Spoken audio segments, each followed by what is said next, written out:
लोंढे, नमेश बाबर, किरण साळी, उल्हास बागुल, स्वराज बाबर, अनिल कोंढरे, प्राजक्ता श्रीकांत लिपाने, संध्या राजेंद्र बर्गे, वनिता हे उमेदवार आहेत का सगळे? हे सर्व उमेदवार आहेत. सर्व शिवसेनेचे अधिकृत धनुष्यबाणावर उभे राहिलेले सर्व उमेदवार, सर्व व्यासपीठावरील सन्माननीय पदाधिकारी आणि उपस्थित माझ्या लाडक्या बहिणींनो,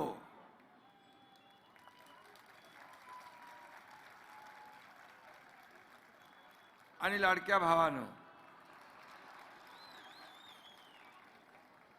लाडक्या बहिणींची संख्या प्रत्येक सभेला, प्रत्येक रोड शो मध्ये, प्रत्येक प्रचार रॅलीमध्ये मी पाहतोय. विधानसभेपासून नगर परिषदेमध्ये पण सगळीकडे महाराष्ट्रात फिरलो, पण संख्या लक्षणीय वाढलेली आहे.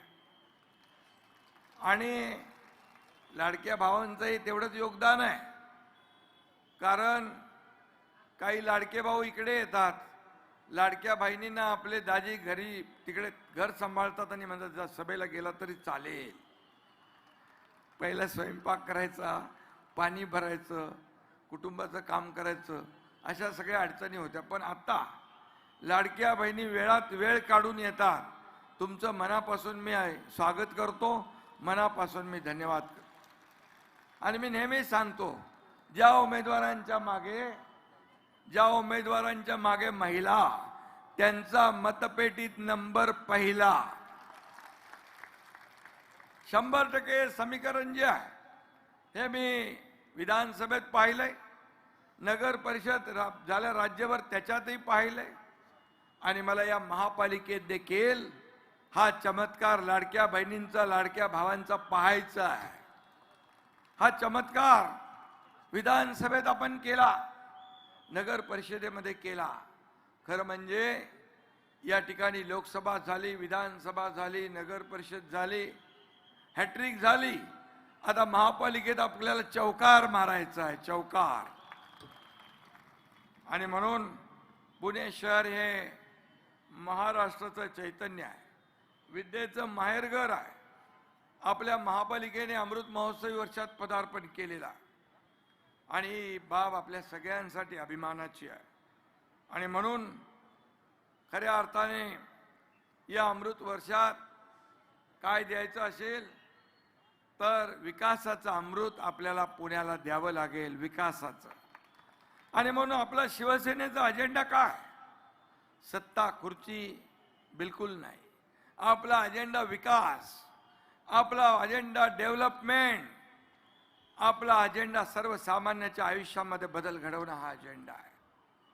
मी आपल्याला एवढंच सांगतो की 2.5 वर्षाच्या माझ्या मुख्यमंत्री पदाच्या कारकिर्दीमध्ये आपण पाहिलं की अनेक प्रकल्प आम्ही राबवले, अनेक विकासाभिमुख कल्याणकारी योजना आम्ही राबवल्या. मला आठवतं, मी एकदा गावी जात होतो. कुठला चौक होता तो? चांदणी चौक. मी गावी जाताना चांदणी चौकामध्ये लोक थांबले होते आणि मला त्यांनी लोकांनी थांबवलं आणि म्हणाले आमच्या व्यथा ऐकून घ्या.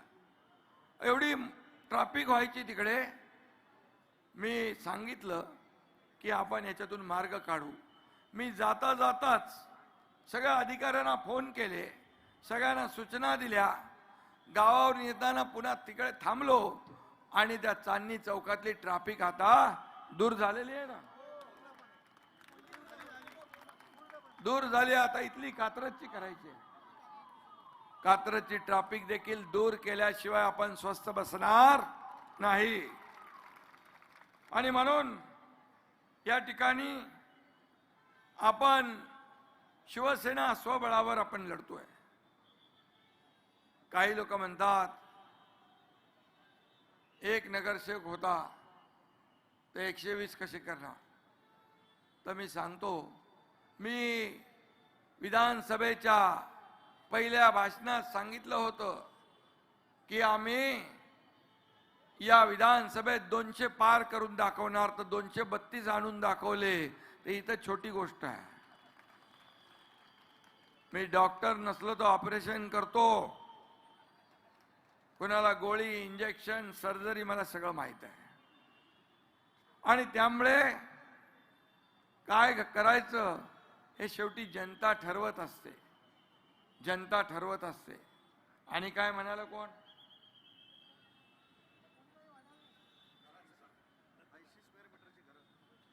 आणि मी आपल्याला एवढंच सांगतो, एकनाथ शिंदे बोलतो ते करतो.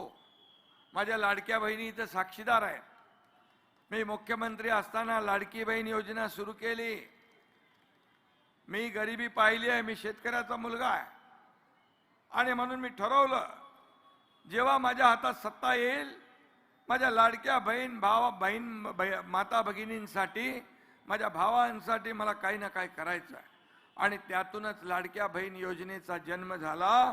अनेक लोकांनी त्याला विरोध केला, अनेक लोक कोर्टात गेली, पण तुमचा एकनाथ शिंदे खमक्या भाऊ तिथे बसला होता, त्यामुळे लाडकी बहीण योजना सुरू झाली.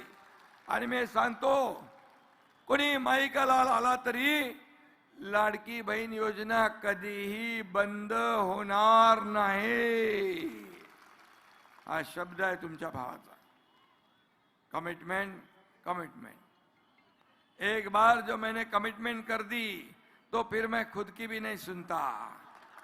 हे माझा स्वभाव आहे. एक तर कमिटमेंट करायची नाही.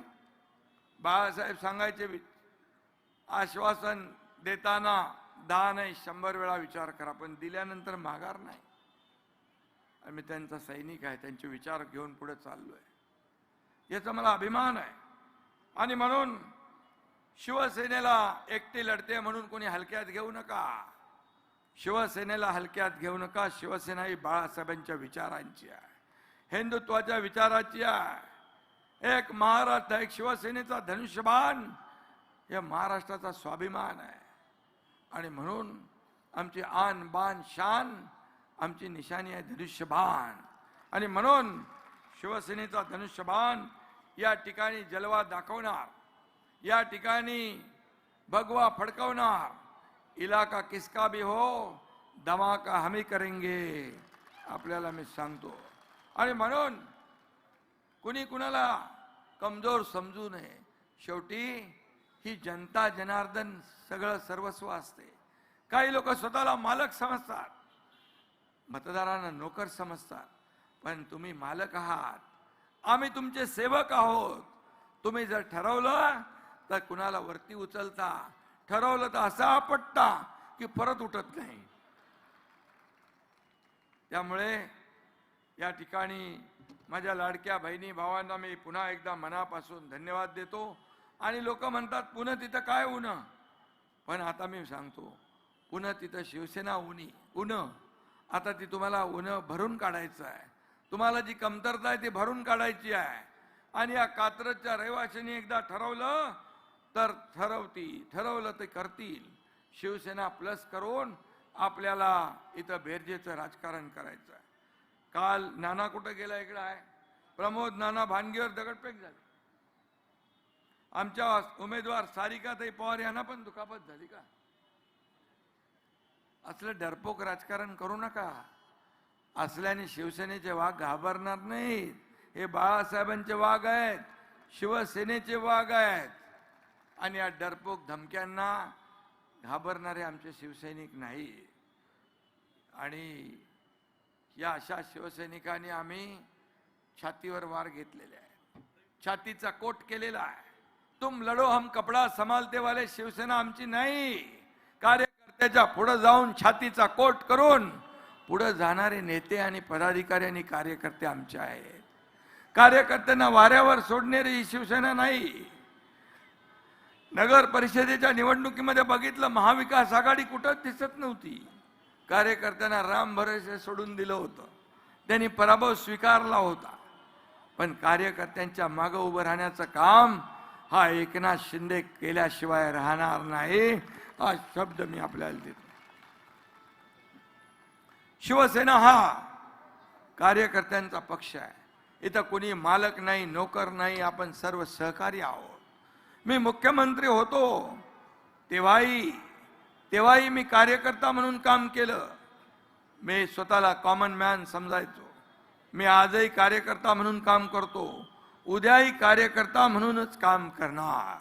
शेवटी कोणी मंत्री, मुख्यमंत्री, उपमुख्यमंत्री, खासदार, आमदार, महापौर, नगरसेवक यांच्या डोक्यात कधी नेता बनल्याची हवा जाता कामा नये.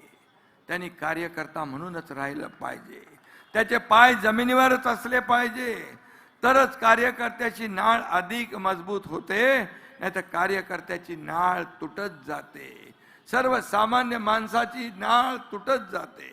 आणि म्हणून मी नेहमी सांगतो, कार्यकर्ता बनून, जमिनीवरचा कार्यकर्ता बनून काम करा. या सर्व कार्यकर्त्यांच्या जीवावर ही सर्व मंडळी, ही निवडणूक कार्यकर्त्यांची आहे. आणि म्हणून कार्यकर्तेच आपल्याला जिंकून देत असतात. निवडणुकीमध्ये हेच आपला हा बॅकबोन असतो. पार्टीचा कणा कार्यकर्ता असतो, गटप्रमुख असतो, बूथ प्रमुख असतो, शिवसैनिक असतो. त्याला जपलं पाहिजे, त्याला वाढवलं पाहिजे, त्याच्या संकटात धावून गेलं पाहिजे. त्याची एवढीच अपेक्षा असते नेत्याकडून. आणि म्हणून तेवढं आपण सांभाळलं, हा कार्यकर्ता आपल्यासाठी वाटेल ते करण्याची तयारी असते. जीवाची पर्वा करत नाही, जीवाची बाजी लावण्याचं काम तो करत असतो. आणि म्हणून कार्यकर्ता मोठा झाला पाहिजे, कार्यकर्त्याला मान सन्मान मिळाला पाहिजे. माझ्या लाडक्या बहिणींना बघा, आता मान सन्मान मिळाला. त्या आत्मनिर्भर झाल्यात, स्वतःच्या सहीने पैसे काढण्याचा अधिकार त्यांना मिळालाय. आणखी एक आम्ही निर्णय घेतला. आपलं पहिलं नावाच्या पुढे वडिलांचं नाव होतं, आता आपल्या नावाच्या पुढे पहिलं आईचं नाव, नंतर वडिलांचं नाव. हा देखील ऐतिहासिक निर्णय आपण आपल्या सरकारने घेतला. अनेक निर्णय घेतले. एसटी मध्ये 50% सवलत, मुलींना उच्च शिक्षण मोफत देण्याचा निर्णय, किती निर्णय घेतले, अनेक निर्णय घेतले. शेतकऱ्यांसाठी निर्णय घेतले, व ज्येष्ठांसाठी निर्णय घेतले, युवकांसाठी निर्णय घेतले. आणि म्हणून लोकाभिमुख कल्याणकारी योजना करणारं हे आमचं सरकार. आणि माझ्याकडे तरी आज नगरविकास मंत्री म्हणून मी आहे, गृहनिर्माण मंत्री मी आहे. कोणीतरी इथं आश्वासन दिलेलं आहे, 500 फुटाच्या घरात खालच्या घरांचं टॅक्स काय कमी करणार, म्हणून माफ करणार म्हणून संकल्प केला आहे. संकल्प काय करायचा मी आपल्याला सांगतो. नगर विकास विभागाच्या अखत्यारीतला तो प्रश्न आहे. गोर गरिबांचं, छोट्या घर मालकांचं, छोट्या घरांचं टॅक्स हा माफ करून टाकू आपण. अरे बघतो करतो बघूया, काय नाही माझ्या डिक्शनरी शब्द, कारण माझ्याकडे नाही. No reason on the spot decision, फटकन करून मोकळं आहे.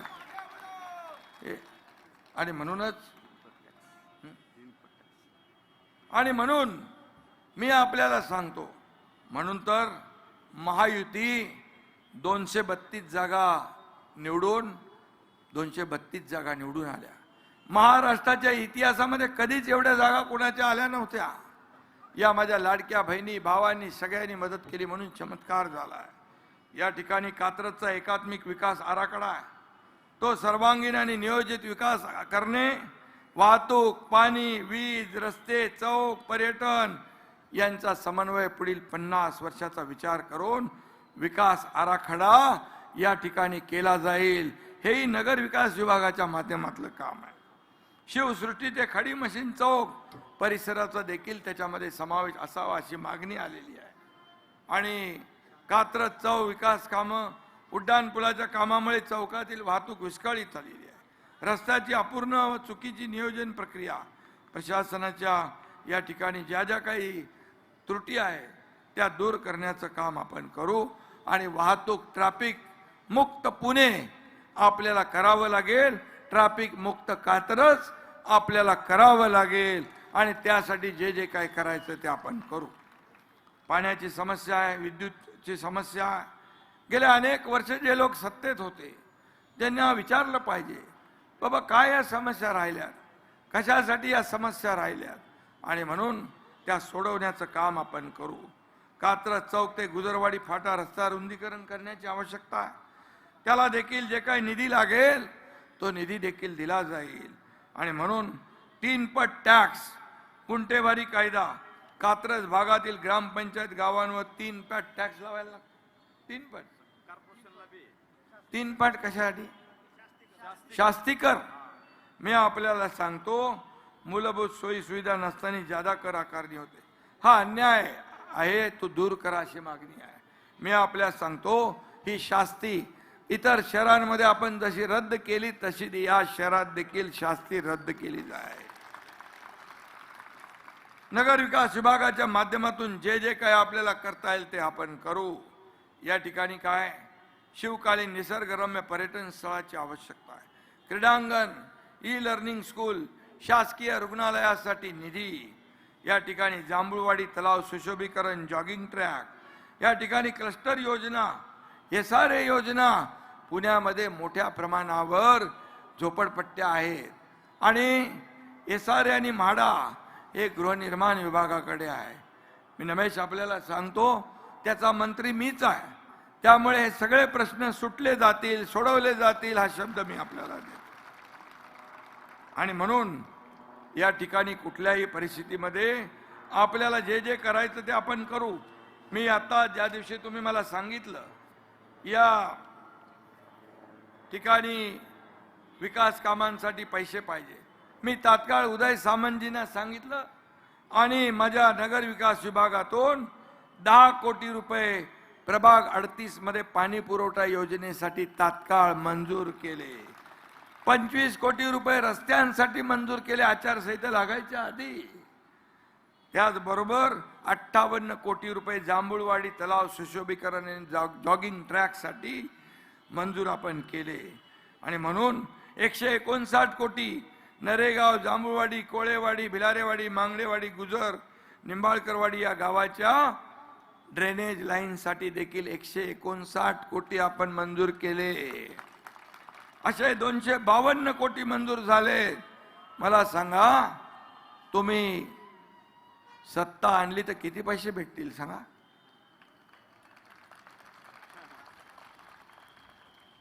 एकही काम तुमचं शिल्लक राहणार नाही. वाहतूक कोंडीतून मुक्त व्हाल.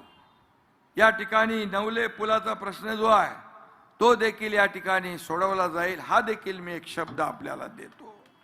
या भागातले प्रश्न सोडवणं हीच आमची जबाबदारी आहे. कशाला नगर विकास खातं, कशाला गृहनिर्माण विभाग?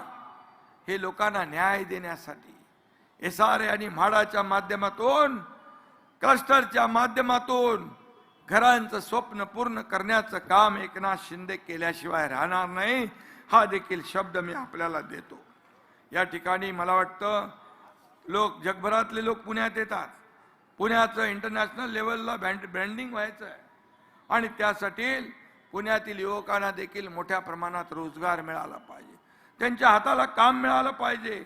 येणाऱ्या पर्यटकांसाठी आंतरराष्ट्रीय, इथं आपल्याला गणेशोत्सव आंतरराष्ट्रीय महोत्सव आहे आणि म्हणून येणाऱ्या पर्यटकांसाठी आंतरराष्ट्रीय दर्जाचं या ठिकाणी काय भवन पाहिजे. या ठिकाणी त्या लोकांना आल्यानंतर पुण्याचं जे काय संस्कृती आहे त्याचं दर्शन झालं पाहिजे.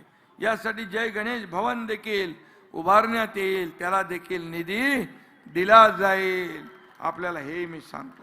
आणि म्हणून जे जे आपल्याला या ठिकाणी मी सांगितलंय, या ठिकाणी इतिहास जो आहे, इतिहास लोकांसमोर जिवंत राहिला पाहिजे, प्रेरणा मिळाली पाहिजे, ऊर्जा मिळाली पाहिजे. जो इतिहास विसरतो तो इतिहास घडवू शकत नाही. आणि म्हणून आपल्या इतिहासाची जतन आपण केली पाहिजे. आपल्याला पुण्यात नवा इतिहास घडवायचा आहे. या ठिकाणी पुणे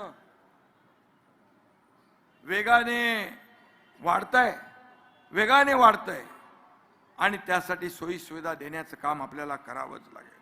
या अशी सगळी तरुण माणसं, तरुण मुलं एकत्र आलेली आहे आणि एकत्र आलेले आता हा देश तरुणांचा आहे.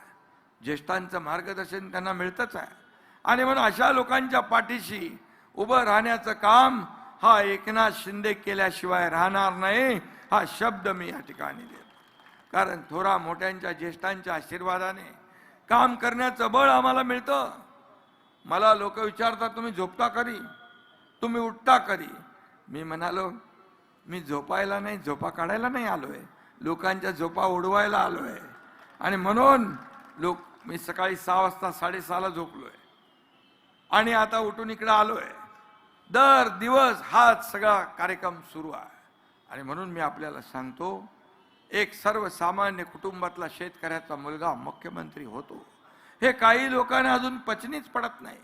किती द्वेष, मत्सर, पोटदुखी का सर्वसामान्य कार्यकर्ता मुख्यमंत्री होऊ नये. म्हणून मी सर्वसामान्य कार्यकर्ता मुख्यमंत्री झाल्यानंतर एवढे निर्णय घेतले सर्व थरातल्या लोकांसाठी घेतले. याचा मला अभिमान, याचा मला आनंद आहे. मला आनंद याचाही आहे 200 या मुख्यमंत्री सहायता निधीतून 2.5 वर्षात आधीच्या मुख्यमंत्र्यांनी 3 कोटी खर्च केले. या तुमच्या एकनाथ शिंदेने 460 कोटी रुपये या मुख्यमंत्री सहायता निधीतून लोकांना दिले. हजारो लोकांचे प्राण वाचवले. हे कुणाचे पैसे आहे? हे जनतेचे पैसे आहे. हे जनतेसाठीच खर्च झाले पाहिजे, ह्याच्यावर आपला अधिकार नाही. आणि म्हणून या ठिकाणी मी आपल्याला एवढंच सांगतो, जास्त काही सांगत नाही, पण मी आपल्याला एवढंच सांगेन की या ठिकाणी पुनर्विकासाचे प्रश्न असतील, रस्त्याचे प्रश्न असतील, पिण्याच्या पाण्याचे प्रश्न असतील, वाहतूक कोंडीचे प्रश्न असतील, डम्पिंग ग्राउंडचा प्रश्न असेल, या सगळ्या प्रश्नांना या ठिकाणी वाचा फोडली जाईल आणि ते सोडवले जातील. आणि म्हणूनच एक नवे चैतन्य, कोणाला वाटलं नव्हतं एवढे उमेदवार उभे राहतील. हो, त्यांना वाटलं काय? पण आता काही लोक म्हणायचे शिवसेना ठाण्यापुरती मर्यादित आहे, पण नगर परिषदेमध्ये या महाराष्ट्रातल्या जनतेने दाखवलं शिवसेना चांदा ते बांधापर्यंत आहे. शिवसेना चांदा ते बांधा, 70 नगराध्यक्ष, 1400 नगरसेवक आपले निवडून आले. विधानसभेस 80 लढून 60 जागा आपण जिंकलो. शिवसेना आता घराघरात गेली आहे, गावागावात गेली आहे. बाळासाहेबांचे विचार आपण पुढे घेऊन चाललोय. विकासाचा अजेंडा आपला आहे, खुर्ची सत्तेचा नाही, विकासाचा आहे. आणि म्हणून इथं उद्योग मंत्री पण आहे. इकडे काय तुम्हाला काय त्यांच्या माध्यमातून काय स्मॉल MIDC तुम्ही जागा द्या, तुम्हाला स्मॉल काय, मध्यम काय, मोठी काय, MIDC ताबडतोब. 23 गावं इन्व्हॉल्व झाल्यामुळे त्याला छोटे कारखाने पाहिजे. छोटे काय मागता, मोठं मागा ना. या कात्रजच्या लोकांना हाताला काम मिळालं पाहिजे. आणि मी आपल्याला सांगतो, मी आपल्याला विनंती करतो, अतिवृष्टी पुरामुळे अनेक सोसायट्यांचा लेक टाउन ते KK मार्केट पर्यंत नुकसान झालेलं आहे. ते त्यांना आपल्याला दुरुस्त करून द्यायचं आहे. रस्त्याचं आहे, ड्रेनेजचं, ओढ्यातल्या ना, त्याचं देखील आपण जो काय मार्ग काढायचा तो काढू. आणि मी आपल्याला एवढंच सांगतो, काही लोक म्हणतात शिवसेनेची पाटी कोरी आहे, पण कोऱ्या पाटीवरच विकासाची अक्षरे लिहिली जातात. आणि म्हणून या कोऱ्या पाटीवर एवढं भरभरून मतदान करा. शिवसेना एकटी असली तरी सर्वांना पुरून उरणारी आहे, हे लक्षात ठेवा. आणि म्हणून 15 जानेवारीला धनुष्यबाणासमोरचं बटन दाबून शिवसेनेच्या सर्व उमेदवारांना भरघोस मतांनी विजयी करा. शिवसेनेचे उमेदवार या निवडणुकीमध्ये इतिहास घडवतील असा विश्वास व्यक्त करतो. आणि बाकी सगळं माझ्यावर सोडा. हा दिलेला शब्द पाळणारा एकनाथ शिंदे आहे. जे बोललाय ते करून दाखवलंय, जे होणार नाही ते बोलत नाही. पण काही गोष्टी ज्या बोललोय त्या मी केल्या. आणि जे आहे या ठिकाणी आज मी बोललोय ते केल्याशिवाय एकनाथ शिंदे स्वस्थ बसणार नाही. हा शब्द मी तुम्हाला देतो. तुम्ही या विकासाच्या साठी मतदान करा. 15 तारखेची निवडणूक फक्त महापालिकेची निवडणूक म्हणून बघू नका. तुमच्या या कात्रजच्या भविष्याचा फैसला करणारी निवडणूक आहे. कात्रजच्या भविष्याचा फैसला करणारी निवडणूक आहे. तुमच्या मुलाबाळांच्या आयुष्याच्या भविष्याच्या खऱ्या अर्थाने भविष्याचा प्रश्न आहे. आणि म्हणून मी आपल्या सगळ्यांना विनंती करतोय की आपण 15 जानेवारीला कुठेही न चुकता सकाळी उठून धनुष्यबाणासमोरचं बटन दाबून या ठिकाणी शिवसेनेच्या सर्व लोकांना विजयी करा आणि 16 तारखेला विजयाचे फटाके आणि गुलाल उधळायला एकत्र या. जय हिंद, जय महाराष्ट्र.